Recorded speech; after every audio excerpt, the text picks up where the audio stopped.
सभी विद्यार्थियों का मेरा नमस्कार।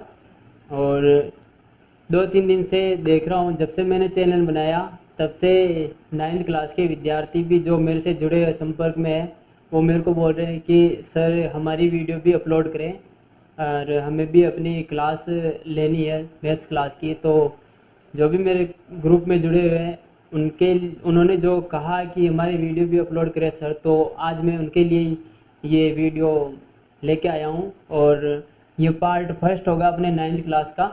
तो अब हम 9th क्लास की वीडियो भी स्टार्ट करने जा रहे हैं। और हम जो वीडियो स्टार्ट कर रहे हैं, सबसे पहले हम सारी मैथमेटिक्स की जितने भी अध्याय हैं उनको पढ़ने से पहले एक बार हम उनकी विषय सूची के बारे में जान ले तो हमारे लिए बेहतर रहेगा कि हमारे सिलेबस में क्या क्या चीज़ है। तो उनके बारे में मैं आपको बता देता हूँ। तो ये अपने सामने जो मैंने लिख रखा है कि क्लास 9th और ये अपना पार्ट फर्स्ट है, पहली वीडियो बन रही है अपनी 9th क्लास की। तो विषय सूची, अब इसके अंदर हम पढ़ेंगे पूरी विषय सूची के बारे में कि ये 7 अध्याय 1 से लेकर 7 तक अध्याय मैंने अभी लिख रखे हैं। इनको मैं समझा दूंगा कि इनमें हमें क्या क्या पढ़ना है, क्या क्या नहीं पढ़ना है। वैसे तो इसमें जो लिखे हैं वही अपने सिलेबस है, इससे अलावा कोई सिलेबस नहीं इसके अलावा, क्योंकि इस बार अपने सरकार द्वारा जो आरबीएसई का कोर्स उसमें 30% लेस हो गया कोर्स, तो उस हिसाब से ये नया सिलेबस है इस साल। तो इसी के हिसाब से आप पढ़ना है आपको। तो 7 अध्याय तो यहाँ पर मैंने लिख रखे हैं और बाकी के अध्याय हम जो 12 है, टोटल अध्याय 12 है, उनको भी लिख के बता दूंगा आपको।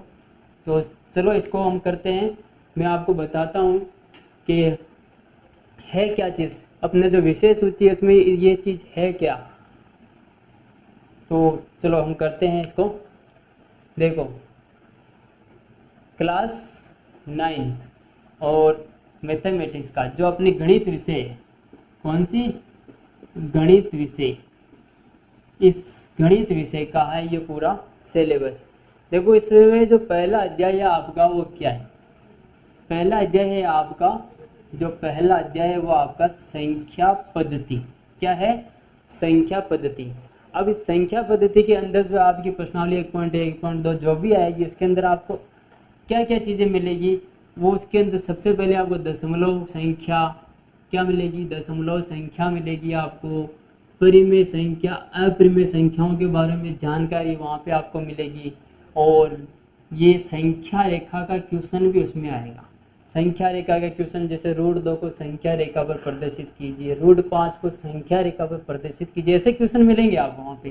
तो दशमलव संख्या, परिमेय संख्या, अपरिमेय संख्या और संख्या रेखा, इनसे संबंधित जितने भी प्रश्न और इनकी जो थ्योरी है इनके बारे में वो आपको आपके फर्स्ट अध्याय में मिल जाएगा। और फिर आपका जो गणित का, जो 9th क्लास की गणित का जो दूसरा चैप्टर होगा वो होगा आपके बहुपद।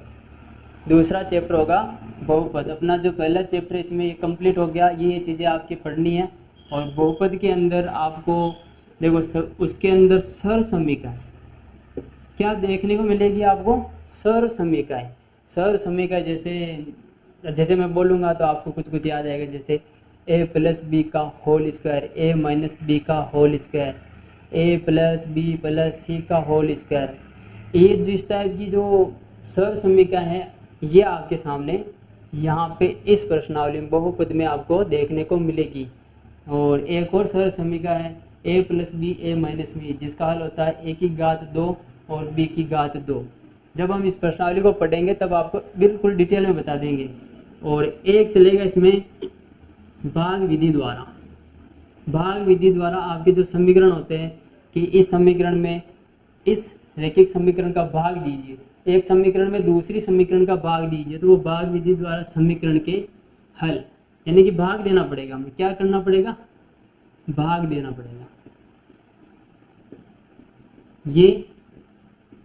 ये क्वेश्चन भी मिलेगा और ये हर बार क्वेश्चन आता है, आपके एग्जाम में इस बार मिलेगा आपको, देखना। तो ये आपकी जो दूसरा अध्याय है, संख्या पद्धति हो गया, बहुपद हो गया, इनमें ये चीज़ें प्राप्त होगी। अब तीसरा जो आपका वो निर्देशांक ज्यामिति। तीसरा है आपका निर्देशांक ज्यामिति। और इसके अंदर ज़्यादा कुछ नहीं पढ़ना, आपको क्या पढ़ना है? ओनली ज्यामिति का अध्ययन करना है। क्या करना है? ज्यामिति का अध्ययन करना है। और इसके अंदर आपको जब ज्यामिति का अध्ययन करेंगे तो उसमें चतुर्थांश देखने को मिलेंगे, उसके अंदर x और y देखने को मिलेंगे और उनके मान हमें निकालने पड़ेंगे। बताएंगे भाई x का मान इस चतुर्थांश में x की स्थिति क्या, y की स्थिति क्या, वो निकालनी है। ये ETC मतलब इतना ही पढ़ना है, उसमें ज़्यादा नहीं पढ़ना, ठीक है। और फिर इसके बाद में आपका ये तीसरा हो गया कंप्लीट निर्देशांक ज्यामिति। इनसे संबंधित क्वेश्चन आएंगे, वो आपको हल करने बता देंगे, पूरा एक एक अध्याय कंप्लीट करेंगे। और ये चौथा मतलब चौथा अध्याय क्या होगा आपका गणित का 9th क्लास का, वो होगा आपके दो चरों वाले रैखिक समीकरण, दो चरों वाले रैखिक समीकरण। और इसके अंदर ये क्वेश्चन एग्जाम हो ब्लैक अर्धवार्षिक हो, वार्षिक हो, प्रथम द्वितीय टेस्ट, अगर ये अध्याय कंप्लीट है तो ये क्वेश्चन पक्का आएगा। एक्स और वाई के हल निकालना, एक्स और वाई के हल आपको निकालने पड़ेंगे। इनसे संबंधित जो भी रिलेटिव प्रश्न है आपकी प्रश्नावली चौथी के अंदर उस टाइम हल करा दिए जाएंगे। लेकिन आपको जानकारी होनी चाहिए कि रैखिक समीकरण से संबंधित प्रश्न है तो एक्स और वाई के मान तो निकालने पड़ेंगे। और इसके बाद आपका पांचवा यूक्लिड की ज्यामिति का परिचय। देखो इसका नाम ही कुछ यूक्लिड की ज्यामिति, मतलब यूक्लिड की जो भी ज्यामितियाँ हैं जैसे कोण, रेखाएं, वृत्त, वर्ग, आयत, है ना, तो उनका जो परिचय देना, परिचय और उनसे संबंधित प्रश्न जैसे कोण है इसका परिचय, रेखाएं इसका परिचय, कोण जैसे न्यून कोण, समकोण, अधिक कोण, इसी प्रकार रेखाएं, समांतर रेखाएं, तिर्यक रेखाएं, ये वृत्त के बारे में, वर्ग के बारे में, ये आदि जानकारी आपको मिलेगी 5वें अध्याय में। और इसके बाद में आपका छठा रेखाएं एवं कोण, छठा वापस आ गया। इसमें तो आपको सिर्फ परिचय मिलेगा, इसमें तो सिर्फ आपको परिचय मिलेगा किसका, कोण और रेखाओं का। लेकिन जब आपका जो छठा अध्याय वो भी वापस ही आ रहा रेखाएं कोण, इसमें परिचय के साथ साथ इसके बारे में जो प्रश्न है ना वो प्रश्न मिलेंगे।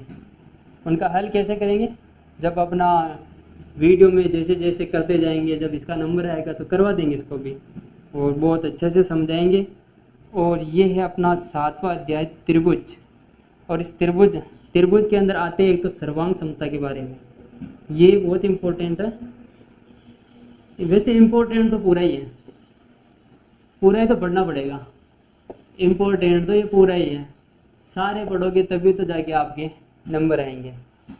तो सर्वांग समता, गुणद्रम, ये गुणद्रम होते हैं 4, 1 2 3 4, SAS, ASA, SSS, RHS।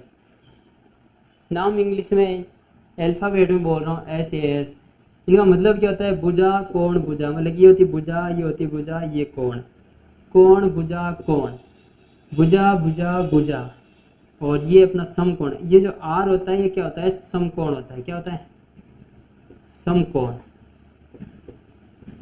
यह R क्या होता है आपका, समकोण। और ये H समकोण, कर्ण और भुजा, समकोण, कर्ण और भुजा।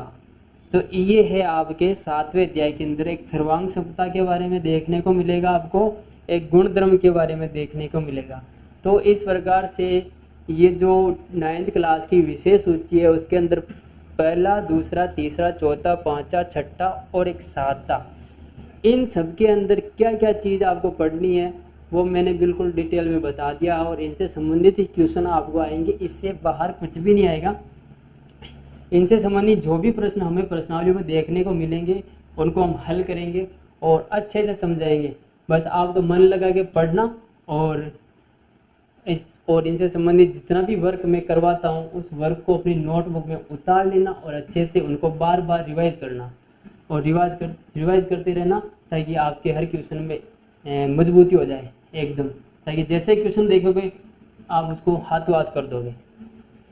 चलो अब मैं इसका ऐसे इस जो मैंने ये 1 से लेके अध्याय 1 से लेके जो 7 तक जो भी डिटेल बताई है मैंने, क्या आएगा क्या नहीं आएगा, एक बार इसका स्क्रीनशॉट ले लीजिए और अपनी नोटबुक में इसको उतार लेना सिलेबस को। ठीक है, तो एक बार इसको ले लो, स्क्रीनशॉट ले लो, ताकि फिर मैं इसके बाद भी कराता हूँ 8वां 9वां अध्याय जो भी है। तो देखिए अपने 7 अध्याय तो कंप्लीट हो गए। अब हमने अगले वाले जो अध्याय है 8, 9, 10, 11, 12 ये जो कुछ बच्चे अध्याय है, अब इनके बारे में भी पता कर लेते हैं कि इनमें इनके अंदर अपने क्या क्या सिलेबस में है। तो सबसे पहला जैसे 7 के बाद में आप यहाँ पे सबसे पहला 8, ये 8वां अध्याय 9th क्लास का 8वां अध्याय। और इसके अंदर देखो क्या क्या है। इसके अंदर इसके प्रकार पढ़ने पड़ेंगे आपको। क्या पढ़ने पड़ेंगे? प्रकार, चतुर्भुज के प्रकार, जैसे आयत है, वर्ग है, और ऐसे समांतर चतुर्भुज भी है, समचतुर्भुज भी है, समांतर चतुर्भुज वो भी आएगा आपके, और एक समचतुर्भुज, ये दोनों भी आएंगे आपके। जो आपकी चतुर्भुज की प्रश्नावली है, अब चतुर्भुज है तो प्रश्नावली के अंदर चतुर्भुज है तो समांतर चतुर्भुज भी पढ़ना पड़ेगा, समचतुर्भुज भी पढ़ना पड़ेगा, आयत और वर्ग ये भी चतुर्भुज ही होते हैं। इनके बारे में आपको 8वें अध्याय में जानकारी मिलेगी। और इसके बाद में आपका 9वां अध्याय है व्रत। और इस व्रत के अंदर आपको इस व्रत से संबंधित जो त्रिज्य खंड होते हैं उनके बारे में आपको पढ़ना है। त्रिज्या, त्रिज्या क्या होती है? व्रत की त्रिज्या, व्रत की जीवा जो त्रिज्या की दुगनी होती है, और नहीं, जीवा तो दुगनी नहीं होती है, त्रिज्या इसका दुगना होता है व्यास। क्या होता है? त्रिज्या। त्रिज्या को बोलते हैं हम आर, और आर को जब 2 से गुणा कर देंगे तो वो अपना बन जाएगा व्यास, डी। डी को बोलते हैं हम व्यास। ये होता है व्यास, ये त्रिज्या, ये अपनी त्रिज्या है। और इसको जब 2 से गुणा, इसको दुगना कर दे तो अपने क्या मिलेगा अपन को? व्यास। तो व्यास भी पढ़ना है, त्रिज्या भी पढ़नी है, चाप भी पढ़ना है, जीवा भी पढ़नी है। ये आपके व्रत के बारे में। इन सबको पढ़ने के बाद इनसे संबंधित अगर कोई क्वेश्चन प्रश्न आपको मिलेंगे उनको हम हल करेंगे वहाँ पे जब अपना ये टॉपिक चालू होगा। और ये 8वां हो गया, 9वां हो गया, अब 10वां चैप्टर आपके क्या है इसमें 9th क्लास में है, वो है हेरोन का सूत्र। और ये जो हेरोन का सूत्र है ये आपके त्रिभुज से, किससे? त्रिभुज से रिलेटिव है। किससे रिलेटिव है? त्रिभुज से रिलेटिव है आपका ये 10वां चैप्टर। वैसे तो जो 7वां चैप्टर हमने जो देखा था, 7वां चैप्टर वो भी त्रिभुज से रिलेटिव था, लेकिन उसके अंदर सर्वांग समता ये वाले नियम थे, गुणधर्म थे, ऐसे ऐसे रहो। अब लेकिन अपना जो 10वां चैप्टर हेरोन का सूत्र वो त्रिभुज भी त्रिभुज से रिलेटेड है, लेकिन ये सिर्फ त्रिभुज से क्या, क्षेत्रफल के बारे में। कौन से? क्षेत्रफल के बारे में। और जब त्रिभुज का क्षेत्रफल निकालेंगे तो उसके अंदर ये अपनी भुजा आती है, ये क्या होती है? टोटल कुल मिला के ये जो ए बी सी ये तीनों जो भुजाएं होती है उन भुजाओं को जोड़ने के बाद, इसको उन भुजाओं को जोड़ने के बाद उसमें 2 का भाग देना पड़ता है। यहाँ लिख रहा हूँ एस बराबर ए प्लस बी प्लस सी। ये भी भुजा है त्रिभुज की, ये भी भुजा है त्रिभुज की, ये भी भुजा है त्रिभुज की। इन तीनों को जोड़ने के बाद में जब इसमें 2 का भाग दिया जाता है, इसको 2 से डिवाइड किया जाता है, तो हमें ये प्राप्त होता है। और इसको बोलते हैं हम अर्ध परिमाप। ये भुजा नहीं है, ये क्या है? अर्ध परिमाप है। किसका है ये अर्ध परिमाप? त्रिभुज का। मतलब कि ये भुजा नहीं, यहाँ पे मैंने इसको भुजा लिखा है, इसको यहाँ से हटा देना, भुजा नहीं है ये, यह आपका क्या है? अर्ध परिमाप है। क्या है? अर्ध परिमाप है त्रिभुज का। तो अब क्या करेंगे, इसके बाद देखो ये फॉर्मूला आपका किसका? त्रिभुज के क्षेत्रफल का फॉर्मूला है ये पूरा। इस फॉर्मूले पे आधारित आपको क्वेश्चन मिलेंगे, उनको वहाँ पे सरल करेंगे। और इसके बाद में आपका 11th चैप्टर, और इस चैप्टर में आपके पृष्ठीय क्षेत्रफल और आयतन के बारे में जानकारी मिलेगी। मतलब आपको पृष्ठीय क्षेत्रफल निकालना पड़ेगा, आयतन निकालना पड़ेगा, और वो किसका निकालना पड़ेगा? शंकु और गोले का। ज़्यादा आकृति नहीं है अपने, शंकु और गोले के बारे में। शंकु का क्षेत्रफल निकालो, शंकु का आयतन निकालो, गोले का क्षेत्रफल निकालो, गोले का आयतन निकालो। ये आपके जो 11वें नंबर का चैप्टर उसमें। और लास्ट चैप्टर है अपना 12th, और इस चैप्टर में सांख्यिकी के बारे में दंड आलेख पढ़ोगे, बारंबारता बहुभुज पढ़ोगे, आयत चित्र ये इससे रिलेटिव है, और वर्ग चिन्ह ये पूरा आपको पढ़ना है। और ये तो बहुत इजी है, ऐसे इजी तो पूरा ही चैप्टर है, लेकिन ये आदन डाले एक बारंबार था। अधिकतर बच्चे इन्हीं को ज़्यादा फटाफट सीखते हैं। और इस बार अपना सिलेबस ही 30% लेस है। 30% सिलेबस अपना क्या हो गया, लेस। तो ये 30% जो सिलेबस आपका कम हुआ है, तो आपका थोड़ा भार भी कम हो गया है। तो इस प्रकार से अपने ये सिलेबस कम होने के बाद में ओनली फॉर 12 चैप्टर ही बचे अपने। कितने चैप्टर बचे, 12 चैप्टर। तो इन 12 चैप्टर के बारे में हम अध्ययन करेंगे। और ये अपना जो पहला पार्ट था, इस पार्ट के अंदर ओनली फॉर हमने विषय सूची के बारे में बताया है। और इस विषय सूची के बारे में आप अच्छे से इसकी जानकारी आपको दे दी मैंने, इसको अच्छे से अपनी कॉपी में उतार लीजिएगा पहले से ही। और अब अगला जो पार्ट लेके आऊँगा मैं, उस पार्ट के अंदर आपको जो हमने फर्स्ट जो सीखा अभी दिखाया था पहला अध्याय, उसको स्टार्ट करेंगे। और इसका आप स्क्रीनशॉट ले लीजिए। और इसके बाद में कुछ जानकारी आपको फिर से बताता हूँ थोड़ी, इसका स्क्रीनशॉट ले लीजिए। तो विद्यार्थियों, आज की क्लास अपनी तो हो गई कंप्लीट। अब हम नेक्स्ट क्लास जो लेके आएंगे वो अब हम सारी प्रश्नावलियों को हल करने पर आधारित ही लेके आएंगे। अपना जो सिलेबस हमने पूरा बता दिया।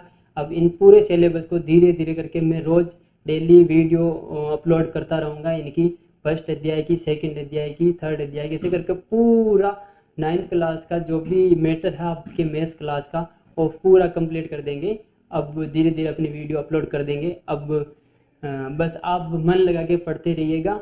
और अब अपने जाने का समय आ गया है, तो अगली क्लास में फिर से आपसे मुलाकात करेंगे जल्दी। और प्रश्नावली 1.1 9th क्लास की लेके। तो तब तक के लिए जय हिंद।